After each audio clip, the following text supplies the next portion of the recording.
Hi, babies. I've had this word turning in me for a little while. It's been a little difficult. I've been conducting a bit of a wrestling match with the Lord.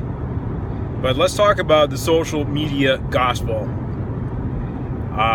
This comes along with a whole lot of emotional and psychological nakedness. So I can't help but thinking that in glory and in the accounts of those that have been caught up, that are written, there are some pretty gnarly creatures in the glory. And there are some beings that have eyes set in their armpits, and on their legs, and on their wings, and on their faces, and behind them. And I'm sitting and spinning on this, and I'm seeing it translate to modern day social media. You know, the kingdom of this world has become the kingdom of our Lord and of his Christ, and he shall reign. And there's a whole lot of paranoia going on due to the psychological nakedness that's happening in social media. Not a whole lot of privacy, is there? Got surveillance cameras at checkouts and on streets, and you don't know what agency might be tapping into the camera, the lens on your camera, the lens on your monitor, or your desk computer. Makes for a whole lot of paranoia, don't it? So what dossier, hypothetically, is there? What list has there been made about you? What websites have you visited? What embarrassment is there when agencies or governments or hackers tap in and behold your psychological nakedness?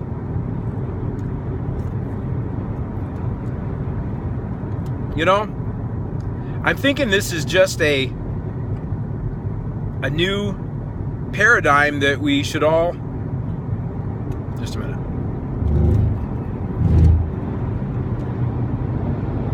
basically embrace.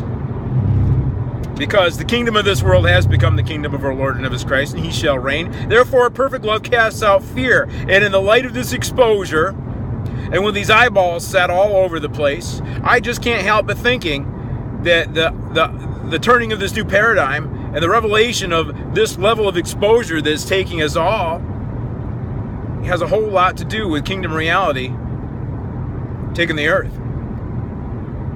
And judgment starts with the house of God and is meted out and extended and unfolded unto all peoples, all nations, the cosmos.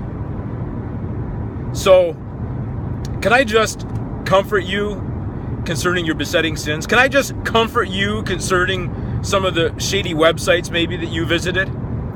Or some of the conversations or images that have been conveyed or transpired or corresponded with between yourself and individuals on the internet?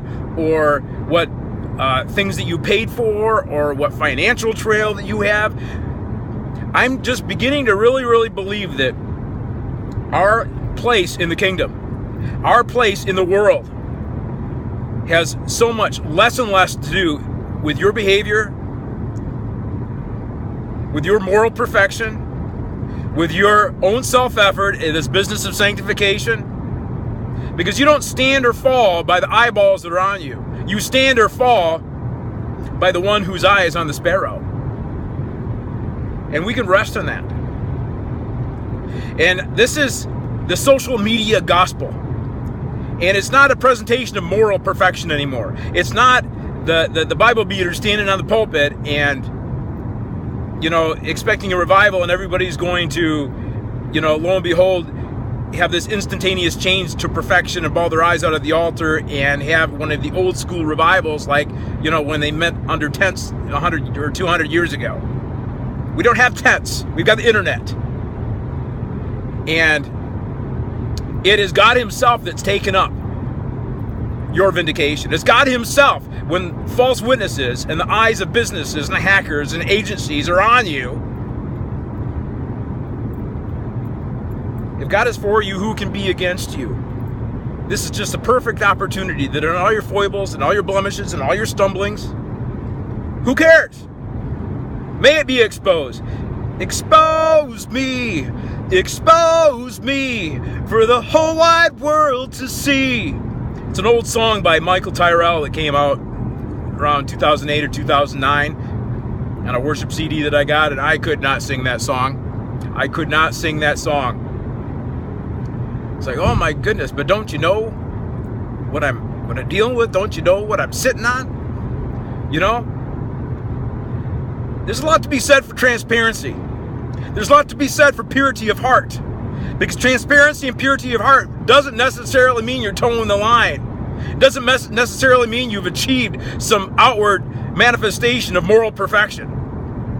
It just means that you know that you're accepted, that you know that you're loved, that you receive the gospel of Jesus Christ, and it's unfolding in social media. It means that he's for you, and if he is for you, who can be against you? It means that when the false witnesses bring their prattling tongues and their pointing fingers upon you, and then even on social media, if you may rise up as an object of scorn or scandal on social media, you know who's for you.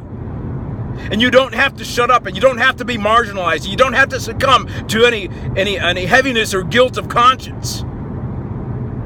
Because it's not about you towing the line. It's about his work in you and him opening these pathways of social media and summoning the occupants of heaven, even the furthest reaches, from one end of the heavens to the other. That's Deuteronomy chapter 4, verse 32. That's how much he digs you. That's how much he delights in you. That's how much he sees you and is smitten by the beauty that he sees in you. Maybe not what you see in yourself, but he has conducted an assembly, and he's summoned watchers and those with eyeballs from one end of the heavens to the other. And maybe they're not looking through the lens of the camera on your Mac desktop. Maybe he's not looking through your handheld. Maybe he's not looking through surveillance cameras in shops and things like that. I mean, there are a lot of peeping. There's a lot of peeping. There's a lot of paranoia. But let's have some pronoia. Let's trade in our paranoia for some pronoia, because the kingdoms of this world have become the kingdom of our Lord and of his Christ, and he shall reign. Pronoia. Think of it. Circumstances in the cosmos are conspiring for your benefit. Not paranoia, agencies tapping in to expose you for their benefit, to take advantage of you. Let's trade in our paranoia for some pronoia and understand the kingdom of this world has become the kingdom of our Lord and of his Christ, and he shall reign. In social media, from one end of the heavens to the other. I mean, our eyes have just peeped. I'm just thinking of Pluto for some reason. Some mystery planet out there. We've always speculated what it looks like, and suddenly we've got eyeballs in spacecraft that zoom past that planet to the outermost reaches of the heavens and exits the solar system, but takes pictures of this hidden, mysterious planet.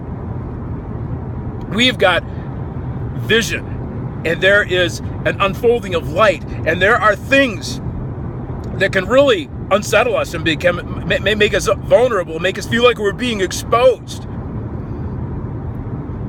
Just grab the vision and run with it. That's what God says to the prophets in the Old Testament.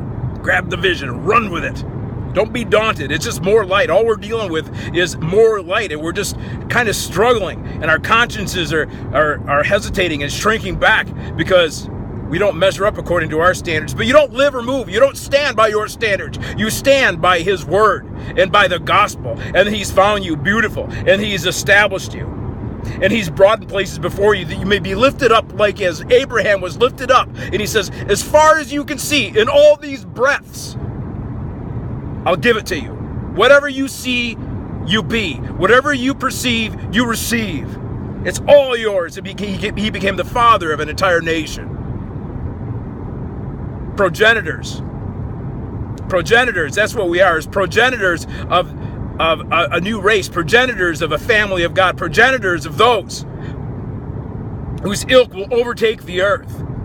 How far do you see? Do you see your progeny? Do you see the extension of these things from your vision, from your loins, from your DNA, from your substance, from your being upon the earth? Don't despise the day of small beginnings, babies.